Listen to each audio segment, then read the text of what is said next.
From Pacifica, this is Democracy Now!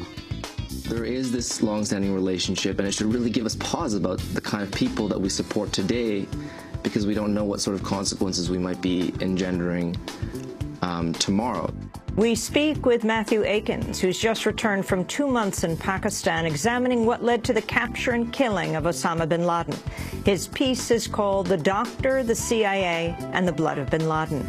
Then, as the African National Congress in South Africa votes to support BDS, boycott, divestment, and sanctions, we look at a new film, Roadmap to Apartheid. I have been able to visit Israel and Palestine on more than 2 occasions. And what I experienced there was such a crude reminder of our painful past in apartheid South Africa. We were largely controlled in the same way. We'll speak with the Israeli and South African-born co-directors of the film, then Reverend Billy on the end of the world. All that and more coming up.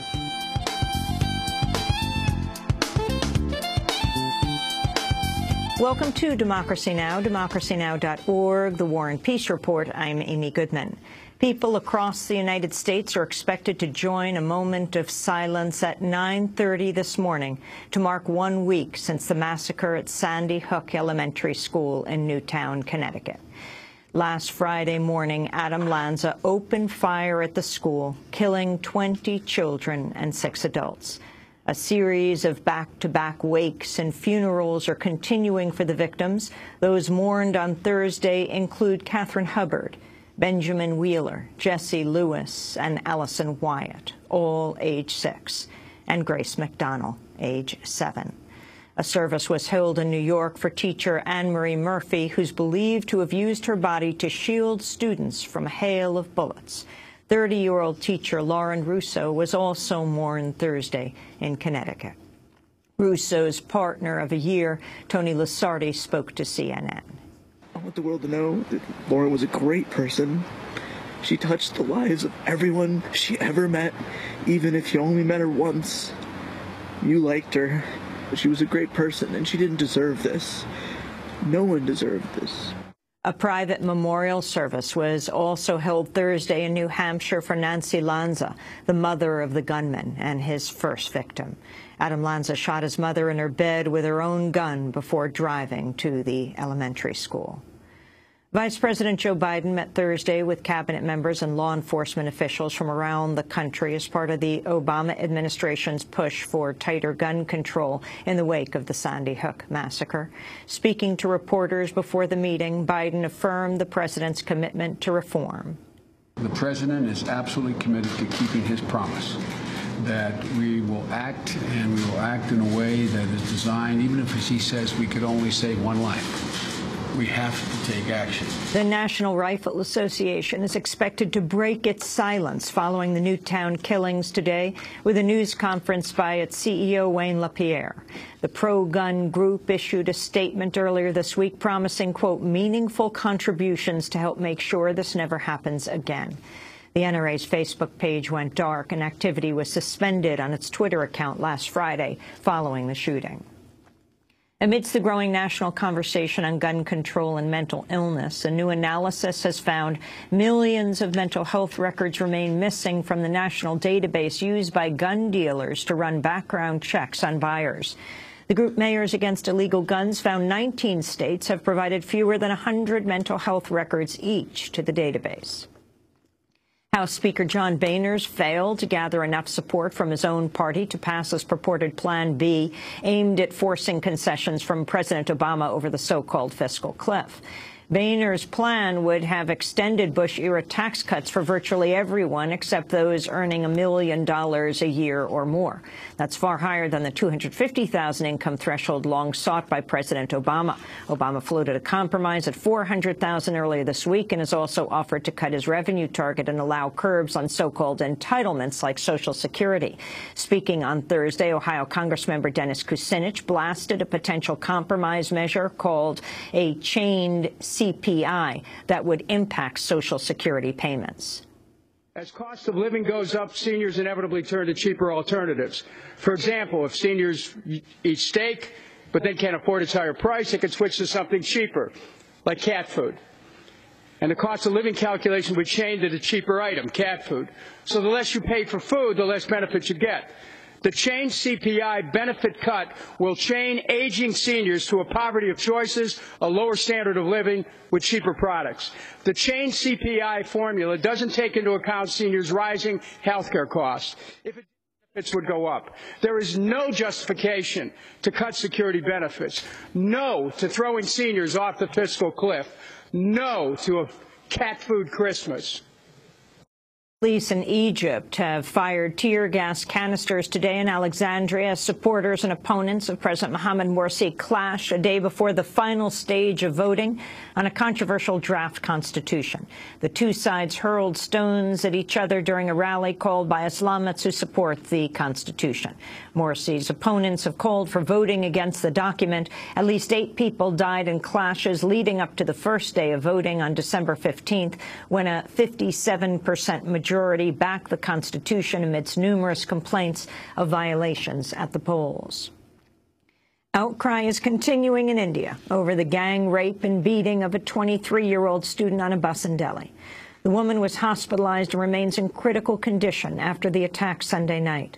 On Wednesday, police used water cannons against protesters who condemned the violence. Police say a group of 6 men raped the woman and beat both her and a male friend with iron rods as they drove through the city, reportedly passing through several police checkpoints. Both victims were stripped and dumped by the side of the road. Police say 5 men have been arrested. Indian women's rights activist Ranjana Kumari said rapists in India often escape punishment. Under the current laws, rapists are not being prosecuted the way they should be. Almost 40,000 rape cases are pending in various courts across the country. In 2003, there was an instance of rape whose judgment has come now in 2012 after a gap of 9 years. If it takes 9 years for justice to be delivered, do you think culprits would be afraid to commit such heinous crimes? It is important to put a system in place to deal with such cases. We also demand to expedite the trial of crime against women in fast-track courts. Amidst the mounting protests, officials in India have reported at least 2 more gang rapes. In 2 separate incidents, a 10-year-old girl was gang raped and murdered, and a 14-year-old was in critical condition after being raped by a group of men. According to the National Crime Records Bureau, 1 woman is raped every 20 minutes in India.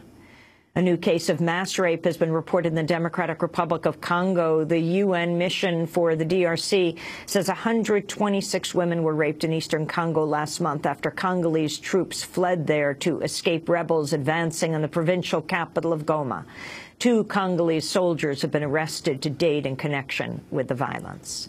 Meanwhile, rape continues to be a major issue for the U.S. military. The number of sexual assaults reported at military academies has increased by nearly 25% this year, amid signs many victims are remaining silent. A military report says the number of assaults at the country's 3 military academies jumped from 65 last year to 80 in 2012, but nearly half those attacks involved victims who sought confidential resources such as medical care and did not prompt an investigation. More than half of women at U.S. military academies have been sexually harassed, while 12% say they experienced unwanted sexual contact, according to an anonymous military survey. A new report says 4 Israeli attacks launched on journalists and media facilities during the bombardment of Gaza last month violated the laws of war by targeting civilians and civilian objects. Human Rights Watch issued the findings Thursday on the attacks that killed 2 Palestinian camera people, wounded at least 10 media workers, and damaged 4 media offices. One strike also killed a 2-year-old boy, Abdulrahman Naim, who lived across from a targeted building. WikiLeaks founder Julian Assange made a rare public appearance Thursday, 6 months after seeking refuge in the Ecuadorian embassy in London in a bid to avoid extradition to Sweden and ultimately, he says, to the United States. Speaking from the embassy balcony, Assange condemned what he called an immoral investigation against him by the U.S. and said WikiLeaks is preparing to release more than 1 million documents that will affect, quote, every country in this world, he said. It is from the revelation of truth that all else follows. Our buildings can only be as tall as their bricks are strong. Our civilization is only as strong as its ideas are true. My work will not be cowed. But why this immoral investigation continues and why the Australian government will not defend the journalism and publishing of WikiLeaks, I must remain here. However, the door is open, and the door has always been open for anyone who wishes to speak to me. Like you, I have not been charged with a crime. In Colorado, a group representing major oil and gas companies has filed a lawsuit against the city of Longmont's ban on hydraulic fracturing or fracking. Longmont residents made theirs the first city in Colorado to ban fracking last month in an overwhelming vote. But the Colorado Oil and Gas Association is seeking to challenge the ban in court, saying voters have no right to impose it. Speaking to the New York Times, a Longmont fracking opponent called the lawsuit an effort to, quote, undermine a democratic vote in order to put a dangerous industrial activity next to homes, schools, and public parks. The AIDS activist Spencer Cox has died of AIDS-related causes at the age of 44. He was a spokesperson for ACT UP, the AIDS Coalition to Unleash Power, an early advocate for AIDS treatment. Cox was featured in the documentary How to Survive a Plague about the early days of AIDS activism in the U.S. Film director David France posted a clip from his final interview with Spencer Cox after his death this week. I don't know what's going to happen. I don't know what's going to happen day to day. I don't know what's going to happen next year. I just know you keep going. You keep evolving. You keep progressing. You keep hoping until you die, which is going to happen someday. You make your life as meaningful as you can make it. You live it. Don't be afraid of who's going to like you or, you know, are you being appropriate or are you being... You worry about things like being kind. And those are some of the headlines. This is Democracy Now!, democracynow.org, The War and Peace Report. I'm Amy Goodman. And I'm Juan Gonzalez. Welcome to all of our listeners and viewers around the country and around the world. Thanks so much for watching this report from Democracy Now!, your daily independent global news hour. We don't accept advertising or corporate funding, but rather rely on donations from viewers like you. Please make your contribution by visiting democracynow.org. We need your support today to keep bringing you this hard-hitting, in-depth reporting.